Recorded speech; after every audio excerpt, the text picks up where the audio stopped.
அனைவருக்கும் வணக்கம். நான் உங்கள் இந்துமதி உதயகுமார். இந்த வீடியோவில் நம்ம ஒரு நாவல் கதையை தான் நாம் பகுதிகளாக பார்த்துக்கிட்டு வரோம். கதையின் பெயர் இனியவளே. இந்த கதையோட முந்தின பாகங்களோட லிங்க்ஸை நான் கீழே டிஸ்கிரிப்ஷன் பாக்ஸில் கொடுக்குறேங்க. அதோட பிளேலிஸ்ட்லேயும் ஆட் பண்ணியிருக்கேன். இப்போ வாங்க கதைக்குள்ளே போகலாம். ராஜாவும் ஒரு வேகத்தில் பேசிட்டானே தவிர கவிதாவோட ரூமை விட்டு வெளியே வந்ததும் அவன் கோபம் எல்லாம் பஞ்சா பறந்து போன மாதிரி இருந்துச்சு. இருந்தாலும் அந்த முதலாளியை பற்றி தங்கிட்ட ஒரு வார்த்தை கூட சொல்லலையே, அதனால தான் தனக்கு கோபம் வந்துச்சு, அதனால தான் அவன் மேலே சந்தேகப்படவும் வச்சதுன்னு தன்னோட நினைப்பை நியாயப்படுத்திக்கிட்டான். அங்கேருந்து கிளம்பினவன் தன் காரில் ஏறி வேகமாக தன் அலுவலகத்தை நோக்கி கிளம்பி போயிட்டான். இப்படி பயங்கர கோபத்தோடு வெளியேறின ராஜாவை கண் கொட்டாமல் பார்த்துட்டு இருந்தா கவிதா தன் ரூமில் இருந்து. அதே நேரத்தில் நடந்துட்டு இருந்த எல்லாத்தையும் வேடிக்கை பார்த்துட்டு இருந்த அசோக்குமாருக்கு ஒரு நொடியில் எல்லாமே புரிஞ்சு போச்சு. ஆக அவன் யூகித்தது சரிதான்.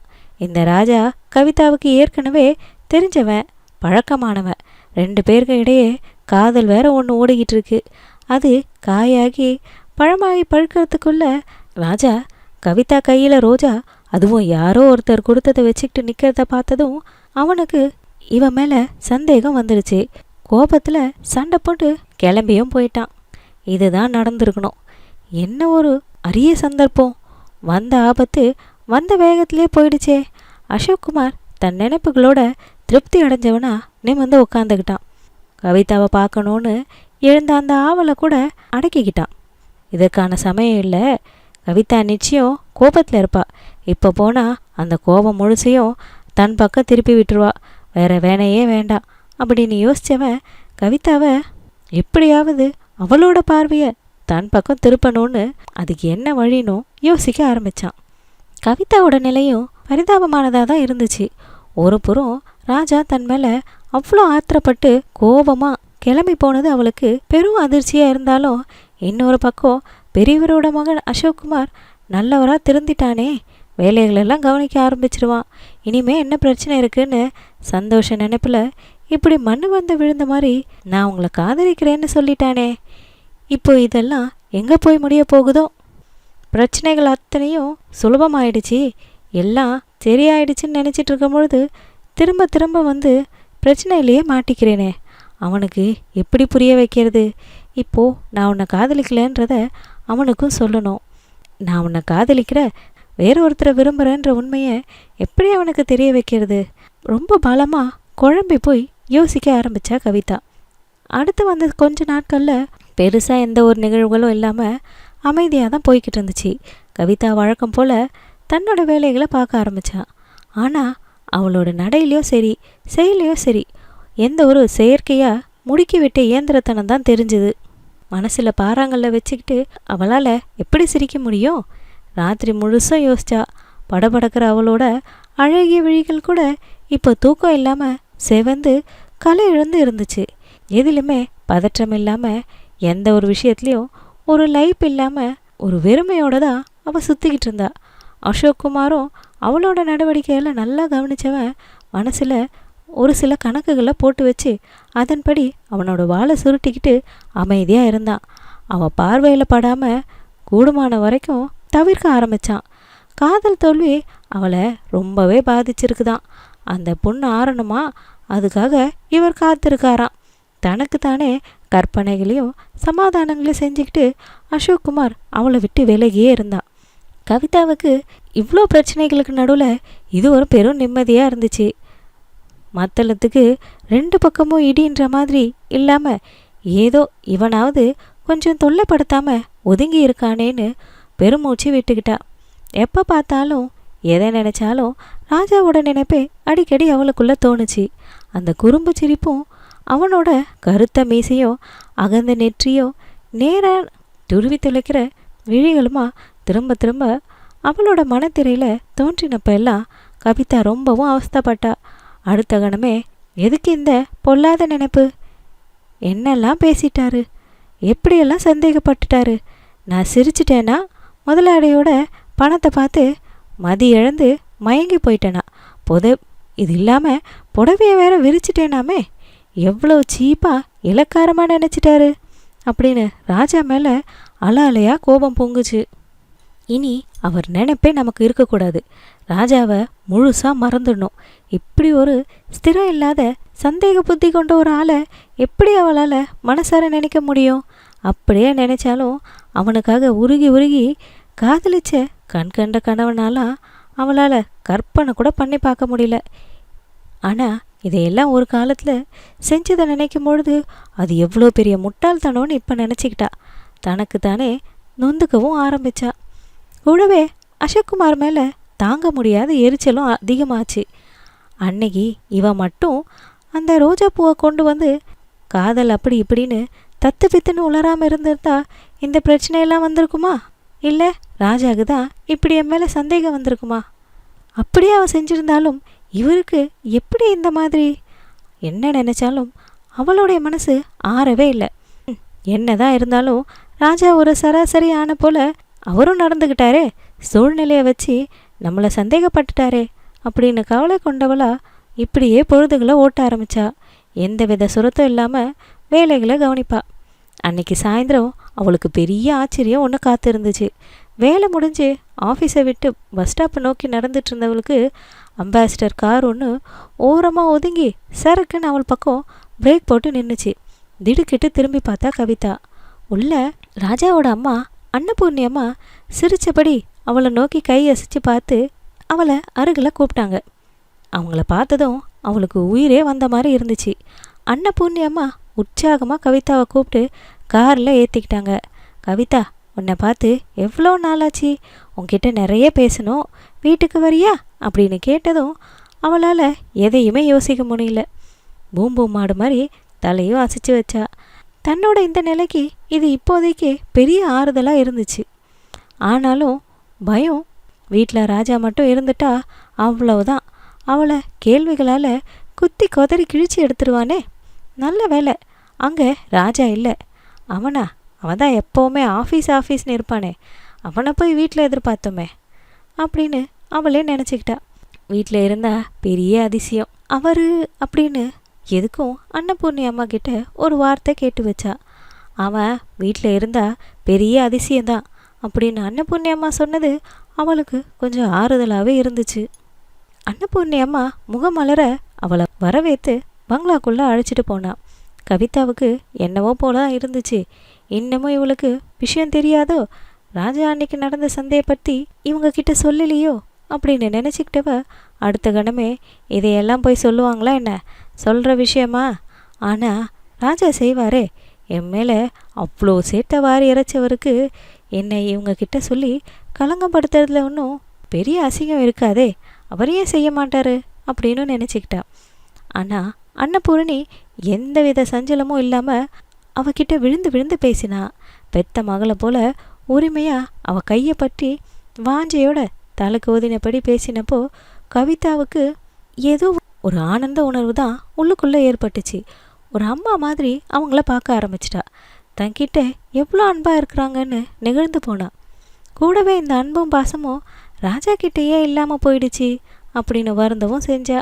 அப்படி அடிக்கடி அவன் முகம் வாடி போகிறத கவனிச்ச அன்னபூர்ணி அம்மா என்னவோ நினச்சிக்கிட்டே, ஏம்மா ஏன் ஒரு மாதிரி இருக்கே அப்படின்னு கேட்டா. கவிதாவுக்கு சங்கடமாக போயிடுச்சு.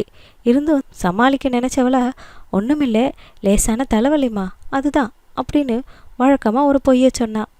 அன்னபூர்ணி அதை கேட்டவளா, சும்மா இல்லை, இரு நான் போய் தைலம் கொண்டு வரேன் அப்படின்னு சொல்லி ரூமுக்குள்ளே போனா. அவள் கிளம்பி போன அந்த சமயத்துலையா ராஜா வரணும்? விறுவிறுன்னு கம்பீரமாக உள்ளே நுழைஞ்சவன் தன் வீட்டுக்குள்ளே கவிதாவை பார்த்ததும் அப்படி திகைச்சு போய் நின்னான். கவிதாவும் அவனை கொஞ்சமும் எதிர்பார்க்கல. யார் பார்வையில் படாமல் அங்கேருந்து சீக்கிரம் கிளம்பிடணும்னு நினச்சாலோ அது இப்படி பொய்யா போச்சே. சிங்கத்தோட வாயில் வந்து தலையை கொடுத்துட்ட மாதிரி அப்படி ஒரு அதிர்ச்சி அவளுக்கு. அவனோட பார்வையை சகிக்க முடியாமல் நிலை கொள்ளாமல் தவிச்சா. தன்னையே தொலைச்சிடுற மாதிரி குறுகுருன்னு பார்த்துட்ருக்கிறது அவளுக்கு நல்லாவே தெரிஞ்சுது. ராஜாவும் விடலை. அந்த குறுகுறுப்பு பார்வையோடவே அவளை நெருங்கினவன் வீட்டுக்குள்ளே வந்து அம்மா கிட்ட பேசினா எல்லாம் சரியாயிடும் அப்படின்னு நினச்சிக்கிட்டு நல்லாவே கணக்கு போட்டிருக்க போல அப்படின்னு கேலியோட பேச கோபத்தில் வெடிக்க ஆரம்பிச்சிட்டான். இங்கே நானாக வரல, அம்மா தான் என்னை கூட்டிகிட்டு வந்தாங்க. அவளோட இந்த ரோஷமான பதிலை ராஜா கொஞ்சமும் காதில் வாங்காமல் அவளை பார்த்தான். உன்னை பற்றி எனக்கு தெரியாதா? நீ பலே நாடகக்காரி தானே, நல்லா நடிக்கிற. அவன் சொன்னதுக்கு ஆக்ரோஷமாக பதிலடி கொடுக்க நினச்சவ ரூம்லேருந்து அன்னபூர்ணி வர்றத பார்த்ததும் வாயை சட்டுன்னு மூடிக்கிட்டா. அன்னபூர்ணி அம்மா ராஜா நிற்கிறத பார்த்ததும் சந்தோஷமாக, அட வந்துட்டியா, நல்ல சமயத்தில் தான் வந்த. இவளுக்கு தலைவலின்னா தைலம் எடுக்க போனேன் அப்படின்னு கையில் இருந்த தைல டப்பாவை அவகிட்ட காட்டினான். தலைவலியா இவளுக்கா? ராஜா திரும்பவும் குதர்க்கமாக ஒரு பார்வையை பார்த்ததும் பதிலுக்கு அவனை எரிச்சிடுற மாதிரி கவிதா பார்த்தா. இவங்களுக்குள்ள இவ்வளோ பெரிய போர் நடந்துட்டுருக்க இதை பற்றி கொஞ்சமும் தெரியாத அன்னபூர்ணி அம்மா தைல டப்பாவை ராஜா கிட்டே கொடுத்தா. நீ தான் நல்லா தேய்ச்சி விடுவியே, நீயே அவளுக்கும் தேய்ச்சி விட்டுரு அப்படின்னு சொல்லிட்டே கவிதாவை பார்த்து, ராஜா தான் எனக்கு தலைவலினா தைலம் தேய்ச்சி விடுவான், அரை நிமிஷத்தில் வலியெல்லாம் சிட்டா பறந்து போயிடும் அப்படின்னு சொன்னதும் கவிதாவுக்கு ரொம்ப சங்கடமாக போயிடுச்சு. இங்கே வலியே இவன் தான், இவனாவது வந்து தைலத்தை தேய்ச்சி விடுறதாவது. கோபத்தில் என்ன செய்யறதுன்னு தெரியாமல் கவிதா திகைக்க ராஜாவோ எந்த ஒரு சலனமும் இல்லாமல் அவகிட்ட போனான். உன் தலையை காட்டு, தேய்ச்சி விடுறேன் அப்படின்னு கிண்டலாக அவளை பார்த்து சொல்ல, பதிலுக்கு அவளும், ஏன் தலை பார்த்தா தெரியலையா, காட்டினாதான் தெரியுமோ அப்படின்னு அதே கிண்டல் குறையாம திரும்ப பதில் சொன்னான். தலை தெரியுது, ஆனால் மூளை தான் தெரியல.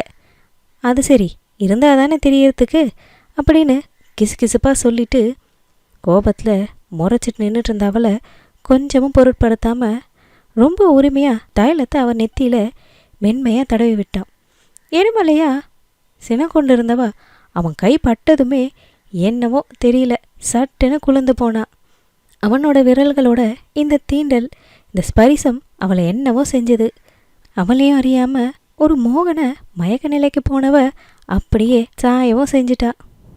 நல்ல வேலை, அந்த சமயம் பார்த்து அன்னபூர்ணியம்மா அங்கே இல்லை. அது வரைக்கும் அங்கே நின்றுட்டு இருந்தவங்க ஏதோ விஷயமா ரூமுக்குள்ளே போயிட்டாங்க. ராஜாவும் தன் கைப்பட்டதும் அவன் கோபம் எல்லாம் தணிஞ்சு பெட்டி பாம்பா அடங்கிடுவான்றத தெரிஞ்சுதான் அவளுக்கு தைலமும் தேய்ச்சி விட்டான். தன் தோள் மேலே சாஞ்சதும் அவனும் அவளை இறுக கட்டி அணைச்சிக்கிட்டான். அவனோட கைகளை அப்படியே அவளை இறுக கட்டிக்கிட்டான். கவிதா சுயநினைவு இழந்து மெய் மறந்து போனவளா இவ்வளோ நேரம் அழுது அடம் பிடிச்சிட்டு இருந்த குழந்தைக்கு தான் கேட்டது கிடைச்ச மாதிரி அப்படி ஒரு சந்தோஷத்தில் அவன் கையிலேயே தஞ்சம் அடைஞ்சா. ராஜாவும் விடலை. அவளோட சந்தோஷமான முகத்தை மெல்ல நிமிர்த்தி பார்த்தான். அவன் மெய் மறந்து இருக்கும்பொழுது அவளோட இதழ்களில் தன்னோட இதழை பதிச்சான். அந்த அழுத்தமான மொத்தத்தில் தான் கவிதாவுக்கு சுயநினைவே வந்துச்சு. மெல்ல மெல்ல தன் சுய உணர்வுக்கு வந்தவ தன் நிலையை பார்த்து திடுக்கிட்டு போனான்.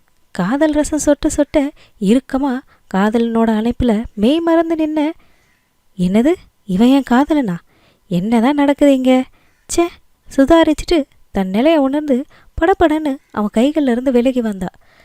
ராஜாவும் அவன் நினைவு திரும்பியதும் இடிகளை தளர்த்தி விடுவிச்சவன் குறும்பு சிரிப்பு குறையாதவனா, அட இதுக்கு தான் தலைவலி அது இதுன்னு பிளான் போட்டியாக்கும் அப்படின்னு கிண்டலாக கேட்டான். கவிதாவுக்கு கோபம் ஒரு பக்கம் வந்தாலும் வெட்கம் தாங்கலை. தலை குனிஞ்சு நின்றுக்கிட்டா. ஒரு கணம் உணர்ச்சி மிகுதியில் தன் வசம் இழந்துட்டோமே அப்படின்னு கூனி குறுகி நின்றுட்டு இருந்தா.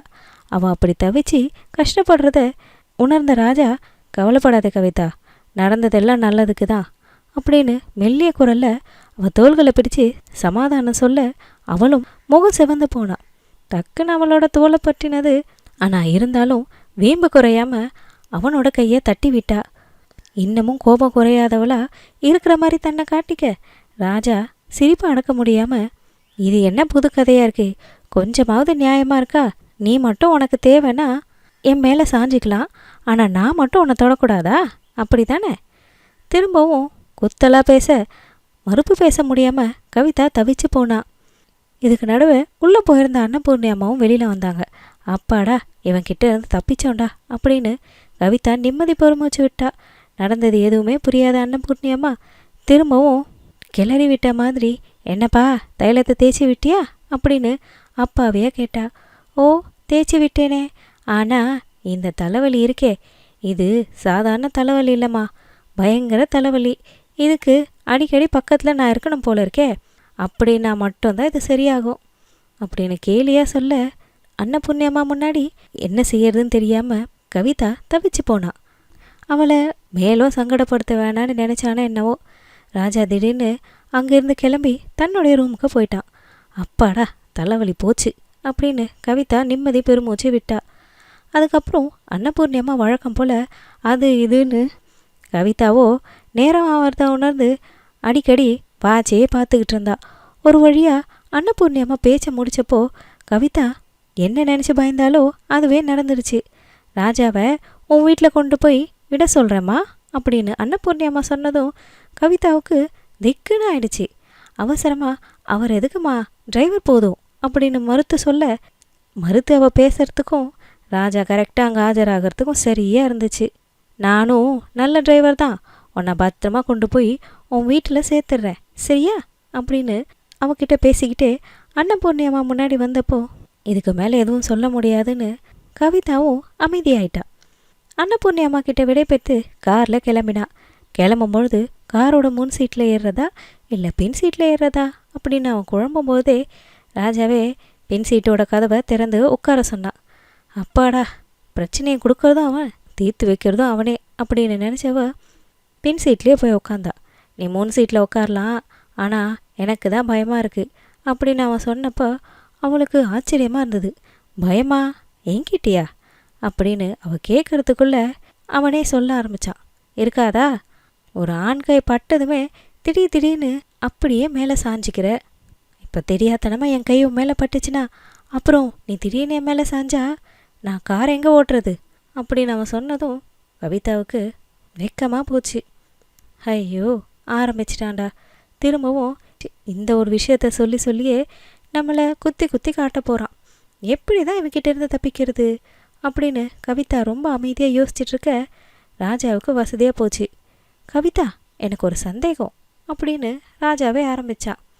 கேளுங்க அப்படின்னா. கேட்பேன், ஆனால் நீ கோச்சிக்கூடாது.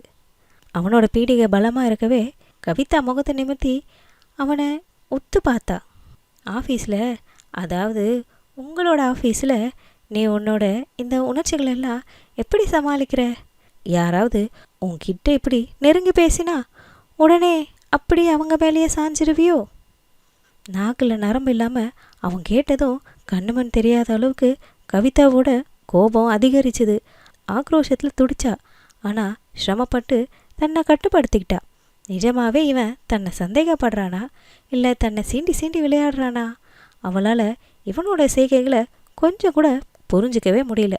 கொஞ்ச நேரத்துக்கு முன்னாடி தன்னை கட்டி அணைச்சி தனக்கு சமாதானம் சொன்னவனா இவன் அதுக்குள்ளே இவ்வளவு கேவலமாக நம்மளை பேசுகிறானே, இவனை எப்படி தான் யூகிக்கிறது அப்படின்னு பெரும் குழப்பத்தோடு இருந்தா. இனி அவன் என்ன கேள்வி கேட்டாலும் எத்தனை இடிகளை போட்டாலும் வாயை மட்டும் திறக்கவே கூடாதுன்னு உறுதியை மட்டும் மனசில் வச்சுக்கிட்டா. அவளோட இந்த இறுக்கத்தை ராஜா புரிஞ்சுக்கிட்டான். உடனே சரி, உனக்கு மூடு சரியில்லை போல, இன்னொரு நாள் உன்கிட்ட இதை பற்றி விலாவரியாக கேட்டு தெரிஞ்சுக்கிற சரியா அப்படின்னு சொல்லி கார் ஓட்ட ஆரம்பித்தான். அதுக்கு பின்னாடி ராஜாவும் ஒன்றும் பேசல. அவன் பேசாமல் இருந்தது கவிதாவுக்கும் ரொம்ப நிம்மதியாக இருந்துச்சு. இதோட இந்த பகுதியை நம்ம முடிச்சுக்கலாம். இதன் தொடர்ச்சியை அடுத்த வீடியோவில் நம்ம பார்க்கலாம். இந்த கதையை உங்களுக்கு பிடிச்சிருந்தா லைக் பண்ணுங்கள், ஷேர் பண்ணுங்கள். இன்னும் இது மாதிரி நிறைய கதைகளுக்கு நம்ம சேனலை மறக்காமல் சப்ஸ்கிரைப் பண்ணிக்கோங்க. திரும்ப வேறொரு நல்ல கதையுடன் நான் உங்களை மீண்டும் சந்திக்கிறேன். அதுவரையில் நன்றி.